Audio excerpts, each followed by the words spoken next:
नमस्कार साथियों, मैं सुरेंद्र एक बार फिर से आप सभी का आपके अपने YouTube परिवार में स्वागत करता हूं, अभिनंदन करता हूं। मेरे प्यारे साथियों, आज की इस बड़े सेंसिटिव टॉपिक पे हम चर्चा करेंगे। लंपी स्किन डिजीजेस काफी समय से बड़े चर्चा में है। तो किस प्रकार से ये वायरस है, वो वायरस गोवंश को इम्पैक्टेड करता है। इसके साथ ही हम देखते हैं कि ये जो सोशल मीडिया पे लंबे समय से जो वायरल केसेस देखने को मिल रहा है, किस प्रकार से ये ह्यूमन बॉडी को इम्पैक्ट कर रहा है, इसके बारे में भी हम चर्चा करेंगे। गोवंश के लिए क्या इसकी वैक्सीन है, वैक्सीन बन चुकी है या किस डायरेक्शन में काम चल रहा है, इन सभी टॉपिक पर हम चर्चा करेंगे। चलिए फर्स्ट ऑफ ऑल देखते हैं कि लंपी स्किन डिजीजेज है वो किस प्रकार से इम्पैक्ट है वो डालती है। देखिए भाई, जो गोवंश से लंपी स्किन डिजीजेज मेनली अगर हम पशुधन की बात करें तो सबसे ज्यादा प्रभावित है जो पशु है वो है गोवंश। गोवंश पे सबसे ज्यादा इसका कहर है वो देखने को मिल रहा है। होता क्या है इसमें, जो गाय है उस गाय की स्किन के ऊपर इस प्रकार की गठिया है, वो गठिया टाइप की स्ट्रक्चर फॉर्म है, वो फॉर्म हो जाती है। इसके साथ ही इसका जो टेम्परेचर है 40 डिग्री सेंटीग्रेड के आसपास, बहुत तेज जो ताप है वो ताप बढ़ता है। गाय को बहुत तेज बुखार रहता है। इसके साथ ही इसके जो दूध है, मिल्क प्रोडक्ट्स में उस दूध में कमी आ जाती है। इसके साथ ही जो बछड़े वगैरह है इनको भी इम्पेक्टेड है वो कर सकता है।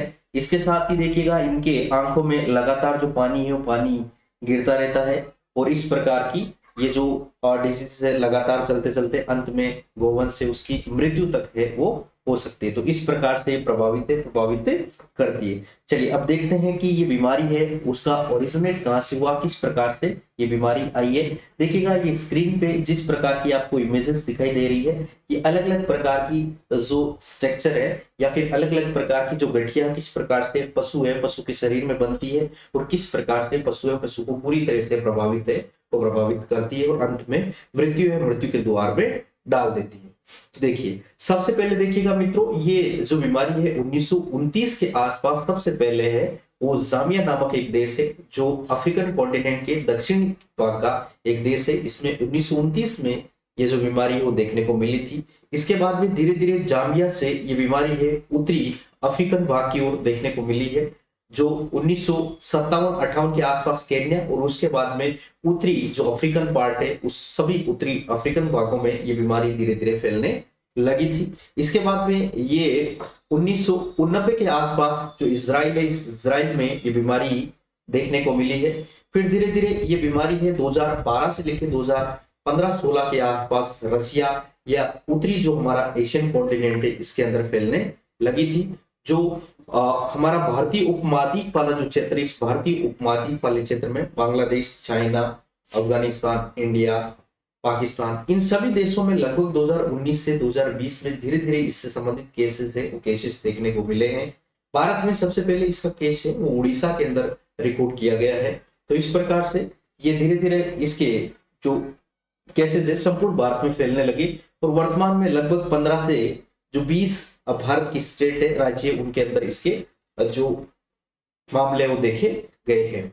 देखिए भाई, अब एक सबसे बड़ा जो मुद्दा बना हुआ है, क्या ये जो लंपी स्किन डिजीजेस नामक बीमारी है जो गोवंश को सबसे ज्यादा प्रभावित कर रही है, क्या ये बीमारी किसी न किसी प्रकार से मानव प्रजाति है इसको प्रभावित कर सकती है, या क्या ये बीमारी है वो गायों से मानव प्रजाति इसमें ट्रांसमिट हो सकती है या नहीं हो सकती है। तो इसके बारे में देखते हैं। तो सबसे पहले देखिएगा कुछ रिपोर्ट्स की माने तो ये बीमारी है वो जूनोटिक डिजीज है, वो नहीं है। जूनोटिक डिजीज का मतलब होता है एक इस प्रकार की बीमारी जो किसी न किसी प्रकार से जो पशु है उन पशुओं से मानव स्वास्थ्य या मानव शरीर के अंदर प्रवेश करके उसको बीमार बना दे। तो इस प्रकार की बीमारी जूनोटिक डिजीज कहलाती है। चाहे वो मुर्गी से हो, चाहे सुअर से हो, चाहे मच्छर से हो, चमगादड़ से हो, कुत्तों से हो या किसी भी अन्य जानवर से उसके जो वायरस है वायरस मानव शरीर में प्रवेश कर जाए तो इस प्रकार की बीमारी को जूनोटिक डिजीज के नाम से जाना जाता है। तो इसमें देखिएगा काफी रिपोर्ट्स के बारे में ये कहा गया है कि ये जूनोटिक डिजीज नहीं है, इसलिए ये मानव स्वास्थ्य या मानव शरीर है उसको प्रभावित नहीं करती है और अब तक इसके कोई भी मामले नहीं आए। बाकी आगे हम देखते हैं वायरल इमेज जो है उसके बारे में क्या बात है। चलिए भाई, तो देखिएगा इसी के साथ हम कुछ जूनोटिक डिजीजेस के बारे में बात करें तो जिस प्रकार से आपका सार्स है, कोविड-19 है, ये इबोला है, HIV है, ये सारी की सारी बीमारियां हैं वो किसी न किसी प्रकार से जो जानवर है उन जानवरों से मानव स्वास्थ्य, मानव शरीर है उसमें इसके वायरस प्रवेश करते हैं और मानव को बीमार बनाते हैं। तो इस प्रकार की बीमारियां सभी जूनोटिक डिजीज के रूप में जानी जाती है। अब देखिएगा आखिरकार ये जो लंपी स्किन डिजीज का जो वायरस है, ये वायरस से गोवंश या पशु संपदा को किस प्रकार से प्रभावित कर रहा है। यानी कि बहुत से लोगों का ये मानना है कि हम हमारे एक जानवर है या फिर पशु है, इस पशु को हम बाहर ओपन में खुला छोड़ते ही नहीं है, चराने के लिए नहीं भेजते, फिर भी घर पे रहते हुए या फिर जो इस पशुओं का जो बाड़ा है उसमें रहते हुए भी ये बीमार है, वो बीमार किस प्रकार से हो रहा है। तो इसके बारे में देखिएगा होता क्या है कि एक स्वस्थ हेल्दी जो कैटल है या स्वस्थ जो पशु है, इस पशु को क्या होता है किसी न किसी प्रकार से जो बीमार हमारे पास में पशु है उस पशु को बाइट मार जाता है, डंक मार जाता है, काट लेता है। मक्खी मच्छर या फिर किसी भी प्रकार का ततैया वगैरह उसको काटने के कारण इसका जो वायरस है वो वायरस से अब क्या करेगा, ये मक्खी मच्छर है वो स्वस्थ किसी भी कैटल के ऊपर जाके डंक मार दे तो उसमें वेक्टर का काम करता है, एक जगह से दूसरी जगह ट्रांसमिट करने का कार्य करता है। और ये स्वस्थ जो पशु है अब क्या हो गया, इन्फेक्टेड हो जाता है, संक्रमित है वो संक्रमित हो जाता है। फिर इस प्रकार से ये संक्रमित पशु, इस संक्रमित पशु को किसी भी प्रकार से एक जगह से दूसरी जगह से ट्रांसपोर्ट किया जाए, ट्रांसमिशन किया जाए, तो इस प्रकार से ये जो इस वायरस है, इस वायरस को एक जगह से दूसरी जगह वाहक का कार्य करता है, वेक्टर का कार्य करता है, आगे और ट्रांसमिशन का कार्य करता है। तो इस प्रकार से ये जो कार्यक्रम है या पशु को एक स्थान से दूसरे स्थान पर ले जाना है, इसको बड़े स्तर पर रोका गया है, प्रतिबंधित किया गया है। खास तौर पर सरकार इस पर ध्यान रखती है, तो आप लोग भी इसके बारे में ध्यान रखिएगा। अब देखिएगा एक तो ये रीजन है, दूसरा रीजन ये है अगर किसी भी संक्रमित जो पशु है, संक्रमित पशु को किसी भी सीरिंज को अगर स्वस्थ पशु के लगा दी जाती है तो जो भी इसके वायरस है वो वायरस स्वस्थ पशु उस पशु के शरीर में प्रवेश कर जाते हैं। इसके अलावा देखिएगा अगर किन्हीं भी मेल और फीमेल के बीच में कांटेक्ट होता है तो इन कांटेक्ट के कारण क्या होता है कि ये जो वायरस है वायरस एक दूसरे में ट्रांसमिट हो जाते हैं और इनसे जन्म लेने वाली जो नई प्रजाति है या जन्म लेने वाला जो बछड़ा वगैरह है उसके अंदर भी इसके वायरस से चले जाते हैं। तो इस प्रकार से एक लंबा जो ट्रांसमिशन है वो ट्रांसमिशन हो रहा है, ये शॉर्ट ट्रांसमिशन है और ये बड़े स्तर पर जो ट्रांसमिशन है वो इस प्रकार से होगा, एक जगह से दूसरी जगह ट्रांसमिशन करते हैं। तो एक ही पशु है संक्रमित पशु कई ज्यादा पशुओं को बड़े स्तर पर संक्रमित करने का कारण बन सकता है। और अच्छे से इस फोटो को समझे तो देखिएगा इस प्रकार से आपका स्वस्थ पशु है, उस पशु को संक्रमित वाले के साथ अगर किसी भी मच्छर या मक्खी का बाइट मार दे या फिर एक जगह से दूसरी जगह ट्रांसमिशन किया जाए सीरिंज के माध्यम से हो या फिर एक दूसरे के बीच में कांटेक्ट हो, तो इस प्रकार से क्या होता है कि लंपी स्किन डिजीज का वायरस है वो एक वाहक के रूप में कार्य करता है और अधिक संख्या के अंदर पशु एवं पशुओं को संक्रमित करने का कारण बनता है। निस्संदेह ये जो पिक्चर आपको स्क्रीन पे दिखाई दे रही है वो आपको विचलित कर सकती है, मगर हमारा केवल और केवल उद्देश्य यहाँ पर इस टॉपिक को या इस जो मुद्दे है इसको समझने का उद्देश्य किसी भी प्रकार से आपकी भावनाओं को ठेस पहुंचाना हमारा यहाँ पर कोई भी उद्देश्य नहीं है। तो देखिएगा बड़े स्तर पर इस प्रकार की इमेजेस देखने को मिली है कि ड्रोन इमेजेस के बारे में बताया गया है, काफी न्यूज़पेपर में भी इस प्रकार का खबरें छपी है कि जो राजस्थान है, राजस्थान या फिर गुजरात वाला जो क्षेत्र है इसके पश्चिमी भाग में बहुत ज्यादा संख्या में गौवंश से वो लंपी स्किन डिजीज के चलते मारे गए हैं, जिनके कारण ओपन खुले के अंदर बहुत ज्यादा शव है इस प्रकार से पड़े हुए मिले हैं।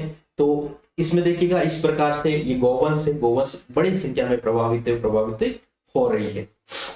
इसी के साथ देखिएगा भारत के अंदर अब लगभग 15-16 स्टेट है जहां पर लंपी स्किन डिजीज के मामले पूरी तरह से फैल गए हैं। 2019 तक छुटपुट केसेस है वो केसेस देखने को मिलते थे, 2019 के बाद में 2021 तक और थोड़े से तेजी से बढ़े थे।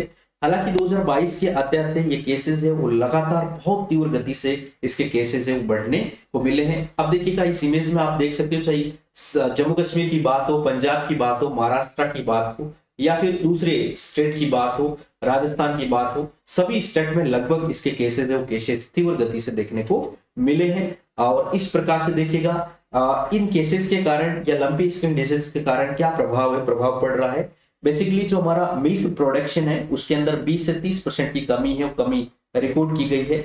इसके साथ ही हमारे पास में जो मिल्क की जो बिक्री है बिक्री में भी क्या है एक कमी रिकॉर्ड की गई है।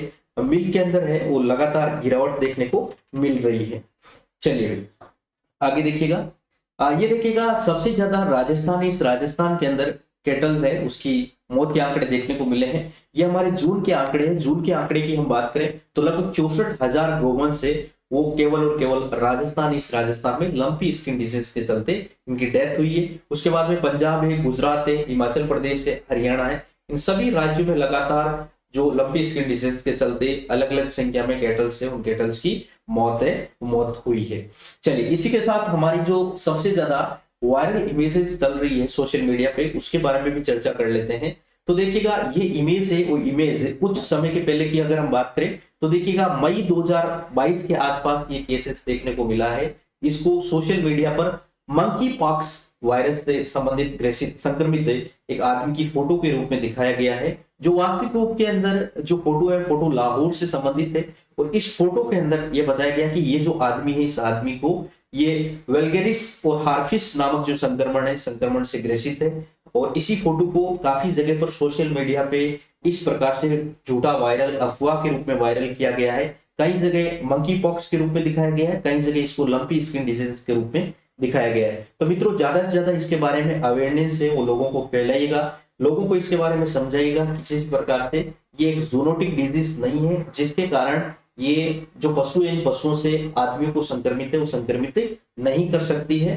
तो वैसे भी थोड़ा सा सावधानी भी रखिएगा। किसी भी प्रकार से गोवंश से उस गोवंश के कच्चे दूध है उस कच्चे दूध का प्रयोग ना करें। काफी अच्छी तरीके से उसको उबाल कर ही वो यूज किया जाना चाहिए। तो इस प्रकार से देखिएगा ये जो इमेज है सबसे ज्यादा वायरल इमेज देखने को मिल रही है जो एक दूसरी बीमारी से संबंधित है, ये पाकिस्तान से संबंधित इमेज है, वो इमेज सामने आई है। चलिए अब देखिएगा इसकी वैक्सीन के बारे में बात करें कि क्योंकि अभी तक जो हमारे जो डेडिकेटेड वैक्सीन है जो लंपी स्किन डिजीज संबंधित कोई भी वैक्सीन आई नहीं है। ये जो बीमारी है पहले मित्रों देखिएगा भेड़ और जो हमारी बकरियां हैं, भेड़ और बकरियों के अंदर ये बीमारी देखने को मिलती थी। तो बकरी पॉक्स या सी पॉक्स नाम की एक हमारे पास में वैक्सीन चल रही है, उसी वैक्सीन को प्रयोग है वो लगातार इनके अंदर प्रयोग किया जाता है। और इसी वैक्सीन के प्रयोग के दौरान इसकी रिपोर्ट्स सोशल मीडिया की माने या अदर रिपोर्ट्स की माने तो काफी अच्छे मात्रा के अंदर इससे जो गोवंश है गोवंश रिकवर भी कर रहा है, इसके भी डेटा सामने आ रहे हैं। अगर डेथ रेट की बात करें तो हमारे पास में जो लंपी स्किन डिजीज है इसके डेथ रेट की बात करें तो लगभग 40% तक डेथ रेट देखने को मिली है, जबकि अभी तक 5% या 5 से कम परसेंट तक ही पशु है, इन पशुओं की इससे लंपी स्किन डिजीज के चलते मृत्यु हुई है। इसके अलावा देखिएगा एक ये भी जो घरेलू नुस्खा वो भी काफी सोशल मीडिया पर प्रचलित है। हल्दी है, काली मिर्च है, घी है, गुड़ है, इसको एक सही अनुपात में मिलाकर गोवंश से उसको जो हमारा चारा है उसमें या किसी भी प्रकार से पानी वगैरह में, बंटे वगैरह में अगर दे तो इससे भी उस पशु को काफी अच्छे हद तक रिलीफ है, आराम है मिलता है। इसके साथ देखिएगा ये जो बीमारी है जो लगातार जिस प्रकार से काफी लोगों का कहना है कि हम हमारे पशु को खुले में नहीं छोड़ते फिर भी हमारे पशु घर पे बंधे हुए भी इस बीमारी से ग्रसित हो गया, इसका क्या कारण है? तो देखिएगा इसका सीधा सा कारण है क्योंकि मच्छर मक्खी तो ये तो कोई बांध के नहीं रखता, ये तो खुले में घूमते रहते हैं, इधर उधर आऊं घूमते रहते हैं, तो इन पर किसी का कोई कंट्रोल नहीं है। तो खास तौर से ध्यान रखना है कि जिस जगह पर आप अपने पशु को बांधते हो उस जगह पर इस प्रकार से धुआं करके या फिर जो भी दूसरे जितने भी प्रोडक्ट है, नीम के पत्ते जला के इस प्रकार से धुआं करके जिसे खाड़े या जो भी है उन सबको फिलअप करके बढ़िया तरीके से सफाई के साथ रखे। पानी वानी जो भी आलतू फालतू पड़ा पानी है उसको भी सही तरीके से रोका जाए।